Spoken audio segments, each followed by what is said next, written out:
Vale, en la clase de hoy vamos a ver de los apuntes, en la página 67, lo que serían los planos inclinados. El otro día visteis los planos horizontales. Primer caso que vamos a ver es un cuerpo que se coloca en un plano inclinado y desliza por la superficie del plano. Vamos a dibujar sobre el cuerpo las fuerzas que actúan. La primera fuerza que voy a dibujar es la fuerza peso, que es una fuerza que va hacia el centro de la Tierra. Luego tenemos la fuerza normal, que era una fuerza perpendicular a la superficie de apoyo. Por otro lado, si el objeto desliza hacia abajo, es decir, el movimiento va hacia abajo, aparecerá la fuerza de rozamiento que se opone a ese movimiento aquí a la izquierda. Se pinta la fuerza de rozamiento aquí abajo, casi pegada a la superficie. ¿Qué ocurre aquí? Si pintamos y ponemos que esto es el eje X y esto es el eje Y, la diferencia que hay con el plano horizontal es que en el plano horizontal la normal y el peso iban los dos en el eje Y, y aquí eso no ocurre. Aquí solamente la normal es la única que va a ir en el eje Y. ¿Qué le pasa al peso? Que no va ni en el eje Y ni en el eje X. Lo voy a descomponer en sus componentes Y, esta es PI, y en su componente X, esta es PX. Si este ángulo es el ángulo alfa, este ángulo que está aquí también será alfa. Es decir, si este ángulo vale 30, este también va a valer 30. Bueno, pues vamos a aplicar ahora lo que hicimos también en el plano horizontal. En el eje Y aplicamos que no hay movimiento.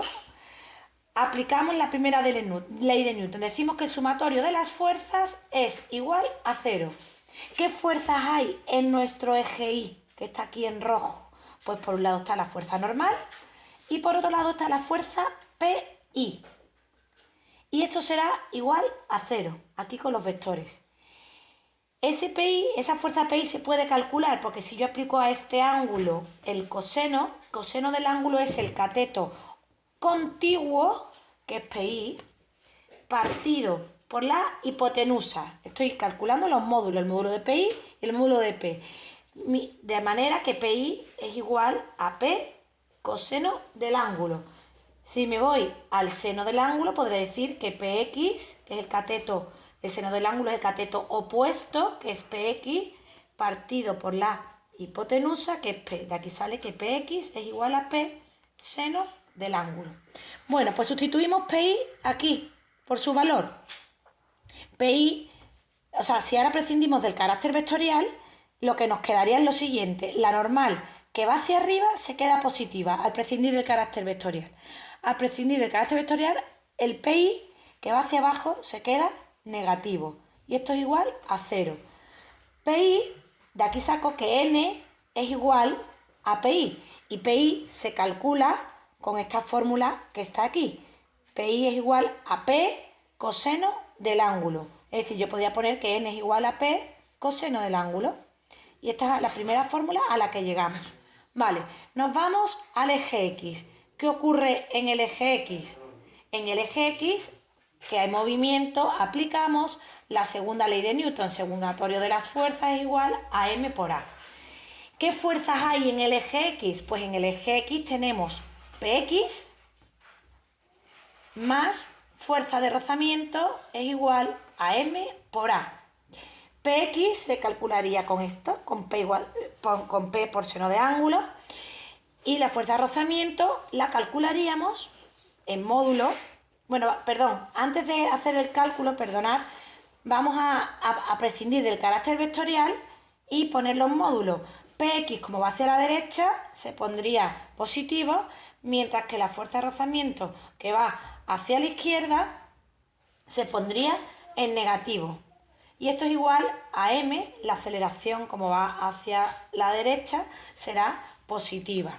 ¿Vale? Entonces PX se calcularía con esta fórmula de aquí, P seno del ángulo, y la fuerza de rozamiento se calcula con mu por la normal. ¿Vale? esa normal, como vemos aquí, vale P coseno del ángulo. Luego, esta es la ecuación que usaremos en nuestros problemas. Siguiente caso. Nos vamos al caso en el que el objeto cae y a la vez yo le estoy aplicando una fuerza ¿vale? ¿Qué ocurre? Le aplico aquí una fuerza que se llama fuerza aplicada. El objeto va, por lo tanto, su movimiento hacia abajo, ¿vale? Y pintamos las fuerzas que tienen lugar en ese objeto. Tenemos la fuerza peso hacia el centro de la Tierra, la fuerza normal, siempre perpendicular a la superficie de apoyo, y la fuerza de rozamiento que iría hacia acá, hacia la izquierda. ¿Vale? Este es un caso distinto. Este será el eje X, este será, nuestro eje Y. Por lo tanto, P lo descompongo igual que antes en PI y en PX. ¿Vale? Aplicamos en el eje Y. Ocurre lo mismo que arriba. El sumatorio de las fuerzas es igual a 0 y ocurre exactamente lo mismo, ¿vale? Normal más peso más PI es igual a 0 y al prescindir del carácter vectorial nos quedaría N menos PI es igual a 0. N es igual a PI y la PI se calcula como arriba. PI es igual a P coseno del ángulo y luego PX igual a P seno del ángulo. Llegaríamos a esta fórmula que arriba la sustituimos, ¿os acordáis aquí, veis? Por P, el PI por P coseno del ángulo. Entonces, igual a P coseno del ángulo. ¿Qué ocurre en el eje X? En el eje X ocurre lo siguiente, aplicamos la segunda ley de Newton, sumatorio de las fuerzas igual a m por a. Por lo tanto, ¿qué fuerzas actúan en el eje X? Tenemos la fuerza aplicada que antes no teníamos, la PX que sí teníamos, más ahora la fuerza de rozamiento también igual que antes. Esto es igual a m por a. Al prescindir del carácter vectorial me queda FA, va hacia la derecha, pues será positiva. PX hacia la derecha, también positiva. FR va hacia la izquierda, pues se quedaría negativa. Y esto es igual a M por la aceleración, que va hacia abajo, también es, hacia la derecha, vamos, es positiva. Este PX de aquí se sustituiría por este valor, o se calcularía de esa manera, y la fuerza de rozamiento, para calcularla, tendríamos en cuenta la fórmula de mu por la normal, ¿vale? Por lo tanto, esta es la ecuación a la que llegaríamos en este caso. Y ya nos queda el último caso. Bueno, antes de pasar al último caso, os quiero decir una aclaración que aparece en los apuntes. En los apuntes aparece que cuando un cuerpo comienza a deslizar, en este primer caso que estamos aquí, es decir, cuando dice comienza a deslizar, vamos a aplicar que en el eje X, como comienza a deslizar, la aceleración es tan pequeña que podemos decir que en el eje X el sumatorio de las fuerzas es igual, el sumatorio de las fuerzas es igual a 0. ¿Vale? Perdón que esto está mal escrito. Sumatorio de las fuerzas es igual a 0. No aplicamos m por a porque vamos a considerar que la aceleración es 0. Solo en este caso, en el que comienza a deslizar, que ya os encontraréis un problema de esa manera. Bueno, pues ahora pasamos al último caso. El último caso va a ser el caso en el que un objeto, yo estoy tirando de él hacia arriba y va a subir por un plano inclinado. Fijaros lo que voy a hacer ahora. Le voy a dar la vuelta al plano inclinado. Antes, los planos inclinados, lo voy a pintar aquí en chiquito, lo hemos pintado así. ¿Por qué ahora le doy la vuelta? Porque a nosotros en estos problemas lo que nos interesa para que los cálculos sean más fáciles y no nos equivoquemos es que la fuerza aplicada sea positiva, ¿vale? Si yo estoy tirando de un objeto hacia arriba, si coloco así el plano inclinado, la fuerza aplicada va hacia la derecha, por lo tanto va a ser positiva. Si lo colocáramos de esta forma, que es la que habíamos hecho antes, al tirar del objeto hacia arriba, la fuerza aplicada va a ser negativa. ¿Se puede hacer? Por supuesto. Pero mi consejo o nuestro consejo es que en ese caso le deis la vuelta al plano para que la fuerza aplicada sea siempre positiva, porque los cálculos van a ser más fáciles. Os voy a hacer aquí, por tanto, este caso. Tiramos del objeto hacia arriba, la fuerza aplicada va hacia arriba. Pintamos nuestras fuerzas. Fuerza-peso, igual que antes. Ahora, la fuerza normal perpendicular a la superficie de apoyo, ¿vale? Al ir hacia arriba, hacia la derecha, estoy tirando el objeto hacia arriba, su movimiento es hacia arriba. Por lo tanto, la fuerza de rozamiento va en sentido contrario a ese movimiento y va hacia abajo. Este es nuestro eje Y y este es nuestro eje X. La fuerza-peso la descomponemos, por tanto, en PI, que es ese de ahí, y en PX, que es esta fuerza que acabo de pintar aquí, ¿vale?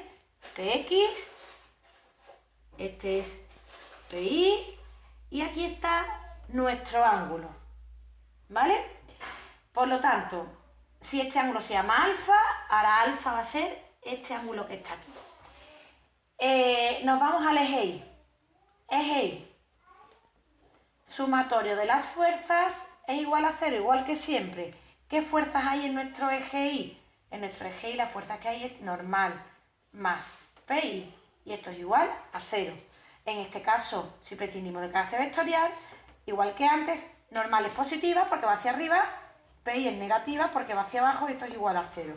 Normal es igual a PI, que como ya sabemos, PI es P coseno del ángulo, porque el coseno del ángulo es el cateto contiguo, que es este de aquí, partido por la hipotenusa, mientras que PX es igual a P seno del ángulo.